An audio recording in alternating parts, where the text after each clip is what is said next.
দিনটা ছিল 29শে মার্চ আর আমি এখন হাঁটতে হাঁটতে যাচ্ছি রথ বাড়ি। কেন যাচ্ছি সেটা তোমরা পুরো ভিডিওটা দেখলে বুঝতে পারবে। 30শে মার্চ আমার বরের জন্মদিন, তো বরকে কিছু গিফট দেবো তার জন্য আমি চলে এসেছিলাম ছবির দোকানে। আমি আগের দিনও এসেছিলাম, তখন কাকুটা বলেছিল 2-3 ঘন্টার মধ্যে করে দেবে, কিন্তু এখন বলছে হবে না। আমাকে যদি আগের দিন বলতো তাহলে আমি তখনই ডিসাইড করে দিয়ে দিতাম যে কি গিফট বানাবো। তখন আমার কাছে কোনো প্ল্যান ছিল না যে আমি আমার বরকে কি গিফট করব। তার জন্যই কিন্তু আমি শুধু জিজ্ঞাসা করে চলে এসেছিলাম। তারপরে দেখো আমি হাঁটতে হাঁটতে কত জোরে যে বাড়ি এসেছি সেটা একমাত্র আমি জানি আর আমার ভগবান জানে। কারণ 8টা 18 তো জ্বালাতে হতো একটা প্রদীপ। তোমরা নিশ্চয়ই জানো যে 29শে মার্চ একটা অমাবস্যা, সূর্যগ্রহণ সবকিছু একসাথে ছিল। বাড়ি আসতে আসতে আমার 8টা বেজে গেছিল। দেখলাম হাতে অনেক সময় আছে, তার জন্য একটু বিছানায় বসে আমি জল খেয়ে নিলাম শান্তিভাবে। তারপরে আমি আগে থেকে এই প্রদীপটা রেডি করে রেখেছিলাম। আর এটা জানো তো আমি নিজের হাতে বানিয়েছি মাটি দিয়ে। আমার কিনতে যাওয়ার সময় হয়নি, তার জন্য আমি বাড়িতেই বানিয়ে নিয়েছিলাম। আমি মাটি দিয়ে প্রদীপ বানাতে পারি, কারণ ছোটবেলায় মাটির প্রদীপ বানাতাম কালী পুজোর সময়, তো সেটাই তখন শিখেছিলাম, তো এখনো সেটা মনে আছে। প্রদীপটা জ্বালাতে হতো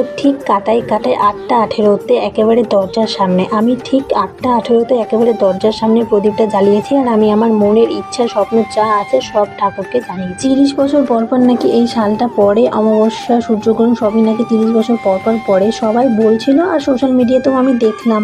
বাড়িতে প্রদীপ সবকিছু জ্বালিয়ে আমি বাড়ি থেকে বেরিয়ে পড়েছিলাম কেক আনার উদ্দেশ্যে। আর দেখো রাস্তায় আস্তে আস্তে না আমি অনেকজনের বাড়িতে দেখলাম যে এরকম প্রদীপ জ্বালানো আছে। পরের দিনই বরের জন্মদিন, তার জন্য আমি চলে এসেছি কেক নিতে। রাত 12টায় বরকে কেক কাটাবো তাই। এখানে আমি অনেক রকমেরই কেক দেখলাম, কিন্তু আমার একটাও পছন্দ হচ্ছিল না। লাস্টে আমার একটা কেক পছন্দ হয়েছিল, তো সেই কেকটাই আমি নিয়ে নিয়েছি। আর এখানে বললাম আমার বরের নামটা ভালো করে লিখে দিতে। তারপরে আমার পছন্দ মতো কেকটাকে এখানে ভালো করে প্যাক করে দিচ্ছে। তারপরে এখন চলে যাব বাড়িতে গিয়ে আবার একটু ভেবেছি ঘরটাকে সাজাবো, দেখা যাক কি হয়। তারপরে নিয়েছিলাম বরের জন্য চকলেট, আরও অনেক কিছু, সেগুলো তোমরা নেক্সট ভিডিওতে দেখতে পাবে। আর জানো তো আমার বর না রাত 12টায় কেকটা কাটেনি। কেন কাটেনি সেটা জানতে হলে তোমরা নেক্সট ভিডিওর জন্য অপেক্ষা করো। এখন আমি যাই বাড়ি, টাটা।